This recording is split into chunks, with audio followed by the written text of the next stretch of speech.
Hi friends, நம்ம இப்போ கொல்லிமலை சாரல் அக்ரோ ஃபுட்ஸோட பியூர் கிரவுண்ட்நட் ஆயில் பற்றி பார்க்கலாம் வாங்க. ஸோ நம்ம கிரவுண்ட்நட் ஆயிலோட ஸ்பெஷாலிட்டி என்னன்னு பார்த்தீங்கன்னா, இது வந்து பியூராக மரச்சக்கில் நாட்டு கடலை பருப்பை வச்சு நம்ம ஆட்டுறது. ஸோ இது வந்து ரொம்ப பியூராகவும் இருக்கும் அண்ட் இது வந்து அன்ரிஃபைன்டு. அதே மாதிரி கீழே வந்து நம்ம செடிமெண்ட்ஸ் பார்க்கலாம். நல்ல திக்காக இருக்கும், கொஞ்சம் எல்லோயிஷாக இருக்கும். ஸோ நம்மளோட ஸ்பெஷாலிட்டி ப்ராடக்ட்னு சொல்லலாம் இதை. அண்ட் இதையும் நம்ம இந்த குவாலிட்டிக்கு காம்படிட்டிவ் ப்ரைஸை நம்ம கொடுத்துட்ருக்கோம்.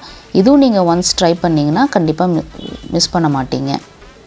எல்லா டிஷ்ஷஸும் இதில் நம்ம பண்ணலாம், எல்லா பலகாரமும் இதில் பண்ணலாம், எல்லா ஸ்வீட்ஸும் நம்ம இதில் பண்ணலாம். ஸோ இந்த ஆயில் உங்களுக்கு தேவைப்பட்டுச்சுன்னா ஸ்க்ரீனில் தெரிகிற நம்பருக்கு கால் பண்ணுங்கள். நம்ம ரீட்டெயில், ஹோல்சேல் அண்ட் ஃப்ரான்ச்சைசி ஆப்ஷனும் கொடுத்துட்ருக்கோம். தேங்க்யூ ஃபார் வாட்சிங் அண்ட் ஸ்டே டியூன்ட்.